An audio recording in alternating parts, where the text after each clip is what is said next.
श्री राम जय राम जय जय राम। श्री राम जय राम जय जय राम। श्रीमद् वाल्मीकि रामायण का अयोध्या कांड का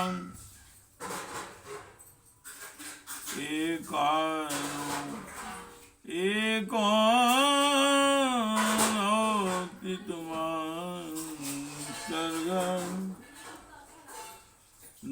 89वां सर्ग। भरत जी का सेना सहित गंगा पार करके भरद्वाज के आश्रम पर जाना।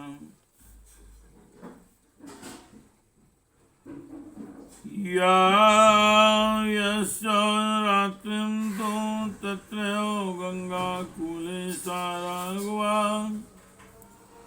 कार्यमुत्थाय शत्रुघ्नन्विन्नो वचनं ब्रवीत्। श्रृंगवेरपुर में ही गंगा के तट पर रात्रि बिताकर रघुकुल नंदन भरत प्रातः काल उठे और शत्रुघ्न से इस प्रकार बोले। शत्रुघ्न तिष्ठ किं शेषे निषादाधिपतिं गुहम्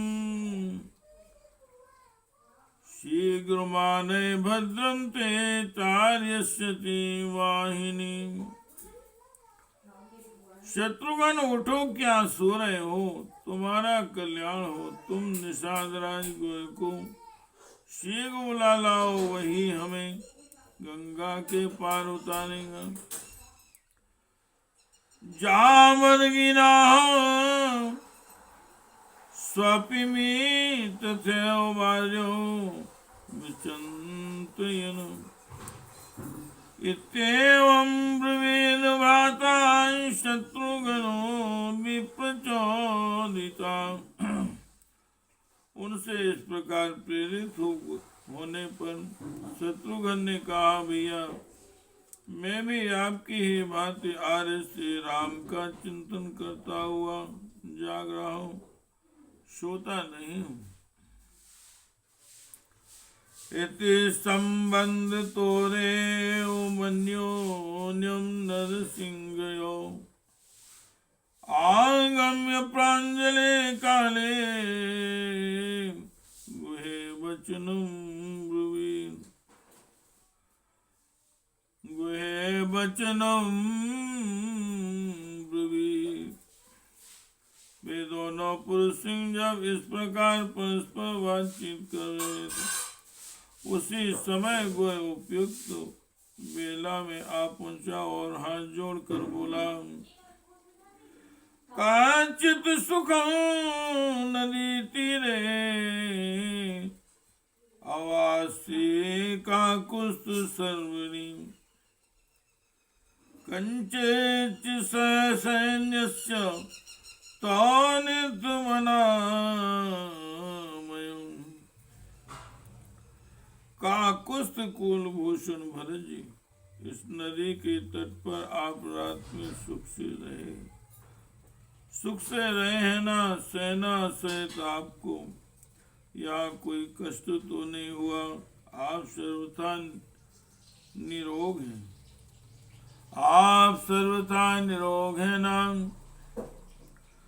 गुहस्य तत्तु वचनं श्रुत्वा स्नेहातुदीरितं रामस्यानुवशो वाक्यं भरतो अपीदं ब्रवीत्। गोय के स्नेह पूर्वक कहे गए इस वचन को सुनकर श्री राम के अधीन होने वाले भरत ने यूं कहा, सुखाना सर्वरिधिमनो पूजिताश्चापि ते वयम् गंगां तु नौभिर्वहलीभिर्दाशां सन्तारयन्तु न। बुद्धिमान निषाद राज, हम सब लोगों की रात बड़ी सुख से बीती। तुमने हमारा बड़ा सत्कार किया, अब ऐसी व्यवस्था करो जिससे तुम्हारे मन लाए बहुत सी नौकाओं द्वारा हमें गंगा के पार उतार दें। ततो ग्वाल सत्वरिता श्रुत्वा भरत शासनम प्रति प्रवेश्य नगरम तम ज्ञाति जनम ब्रवीम। भरत का यह आदेश सुनकर ग्वाल तुरंत अपने नगर में गया और भाई बंधुओं से बोला, उत्तिष्ठ प्रबुध्यध्वम्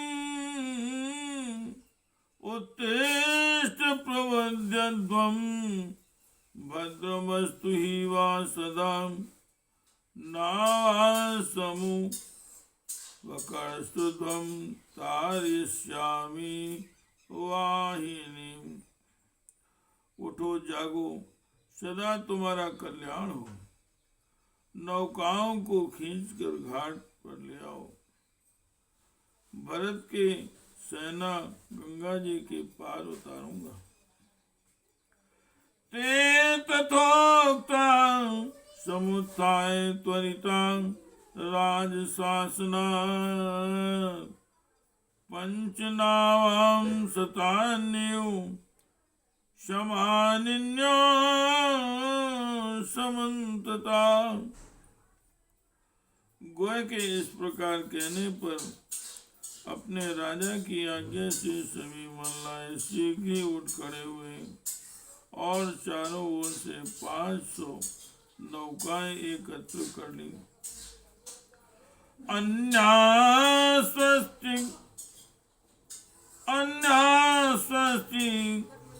कविज्ञेया महाघंटा धरावरा शोभमाना पदाकिन्यो युक्तवाह सुसंगता। इन सबके अतिरिक्त कुछ स्वास्तिक नाम से प्रसिद्ध नौकाएं थी, जो स्वस्तिक के चिन्हों से अलंकृत होने के कारण उन्हीं चिन्हों से पहचानी जाती थी। उन पर ऐसी पताकाएं फहरा रही थी जिनमें बड़ी बड़ी घंटियां लटक रही थी। स्वर्ण आदि के बने हुए चित्रों से उन नौकाओं की विशेष शोभा हो रही थी। उनमें नौका खेने के लिए बहुत से डांड लगे हुए थे तथा चतुर्नाविकों ने चलाने के लिए तैयार बैठी थी। वे सब नौकाएं बड़ी मजबूत बनी थी। तथा स्वास्तिक विज्ञया पांडुकंबल संवृताम सानंदी घोषाम कल्याणी गुहोनाम मुपाहरत। उन्हीं में से एक कल्याणमयी नाव गोया स्वयं लेकर आया, जिसमें श्वेत कालीन बिछे हुए थे तथा वह स्वास्तिक नाम वाली नाव पर मांगलिक शब्द हो रहा था।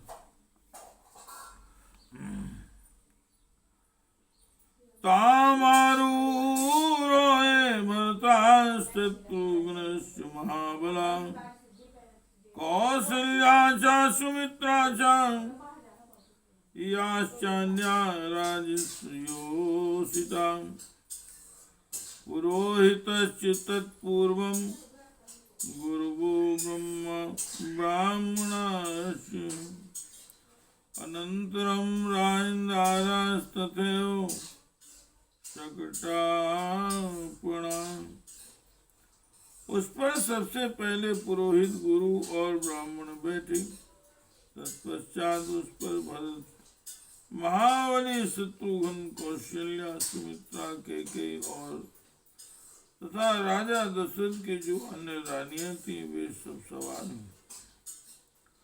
तदनंतर राज परिवार की दूसरी स्त्रियां बैठी। गाड़ियां तथा क्रय विक्रय की सामग्रियां दूसरी दूसरी नाव पर लादी गई। श्री राम जय राम जय जय राम, श्री राम जय राम जय जय राम। आवासमादीपिताम् आवासमादीप्यतां तीर्थं चाप्यवाङ्गाहितां वाण्डानि चादानानां घोषस्तु द्योमस्पृशतम्।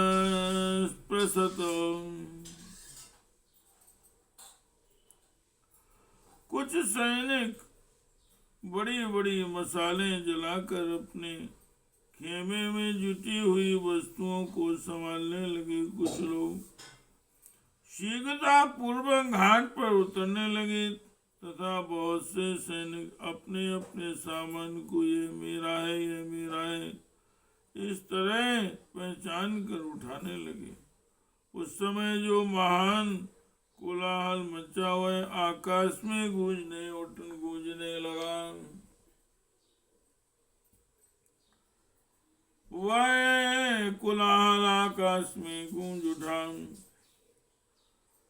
पताकिन्यस्तु तानावां स्वयं दासैरधिष्ठिता वाहन्त्यो जनमारूढं तदा सम्मेतुरासुगा। उन सभी नावों पर पताकाएं फहरा रही थी।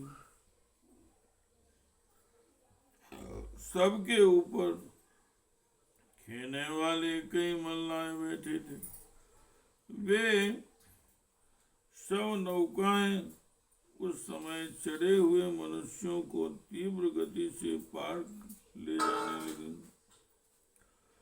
नारीणाम अभी पूर्णास्तु काश्चित् तु वाजिनाम् काश्चित् तत्र वहन्ति स्म यान योग्यम महाधनम्। कितनी ही नौकाएं केवल स्त्रियों से भरी थी। कुछ नावों पर घोड़े थे तथा कुछ नौकाएं गाड़ियों, उनमें जोते जाने वाले घोड़े, खच्चर, बैल आदि वाहनों तथा बहुमूल्य रत्न आदि को ढो रही थी। तास्तु गत्वा परम तीरं वरोऽपि चात्वं जनम् निवृत्ता कांडचित्राणि क्रियन्ते दशु बंधुवे। वे दूसरे तट पर पहुंचकर वहां लोगों को उतार कर जब लौटी, उस समय मल्लाह बंधु जल में उनकी विचित्र गतियों का प्रदर्शन करने लगे।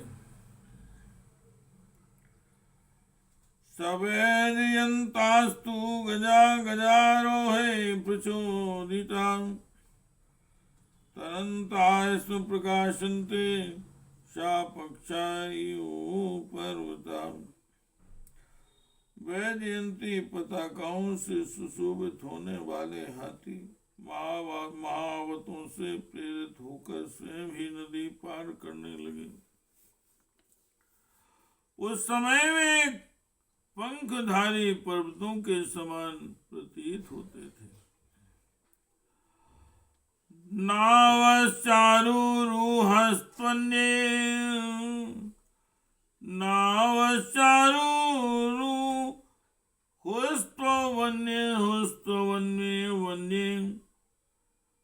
प्लावैस्तैरुस्तथा परे अन्ये कुम्भघटस्तैरोरन्ये तैरोश्यबाहुवे। कितने ही मनुष्य नावों पर बैठे थे और कितने ही वांस तथा तिनकों से बने हुए बेड़ों पर पार कर सवार थे। कुछ लोग बड़े बड़े कलशों, कुछ छोटे घड़ों और कुछ अपनी बाहुओं से ही तैरकर पार हो रहे थे। सा पुण्या ध्वजनी गंगा दासे संतारिता स्वयं मेत्रे मुहूर्ते प्राययो प्रयागवनमुत्तम। इस प्रकार महालाहों की सहायता से वह सारी पवित्र सेना गंगा के पार उतारी गई। फिर वह स्वयं मैत्र नामक मुहूर्त में उत्तम प्रयाग वन की ओर प्रस्थिति हो गई। आश्वासयित्वा चमू महात्मा नेवसित्वा यथोपजोषम् दृष्टं भरद्वाज वसी प्रवर्य मृतं सदस्य भरता प्रतस्थे। वहां पहुंचकर महात्मा भरत सेना को सुख पूर्वक विश्राम की आज्ञा दे उसे प्रयाग वन में ठहरा कर स्वयं ऋतुजों और राजसभा के सदस्यों के साथ ऋषि श्रेष्ठ भरद्वाज का दर्शन करने के लिए गए। श्री राम जय राम जय जय राम, श्री राम जय राम जय जय राम। साम ब्राह्मणस्य श्रमम् अभ्युपेत् महात्मनो देव पुरोहितस्य दादर्श रम्योटन्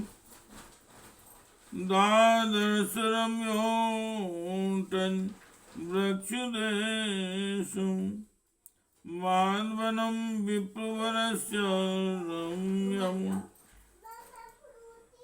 देव पुरोहित महात्मा ब्राह्मण भरद्वाज मुनि के आश्रम पर पहुंच गए। भरत ने उन विप्र शिरोमणि के रमणीय स्वयं विशाल वन को देखा, जो मनोहर पर्णशालाओं तथा वृक्ष बलियों से सुशोभित था। इत्यासे श्रीमद् रामायणे वाल्मीकि आदि काव्ये अयोध्या कांडे एकोननवतितमा सर्गः। इस प्रकार से वाल्मीकि निर्मता श्रावण आदि काव्य के अयोध्या कांड में 89वां सर्ग पूरा हुआ। श्री राम जय राम जय जय राम, श्री राम जय राम जय जय राम, श्री राम जय राम जय जय राम, श्री राम जय राम जय जय राम, श्री राम जय राम जय जय, श्री राम जय राम जय जय राम, श्री राम जय राम जय जय राम, श्री राम जय राम जय जय राम, श्री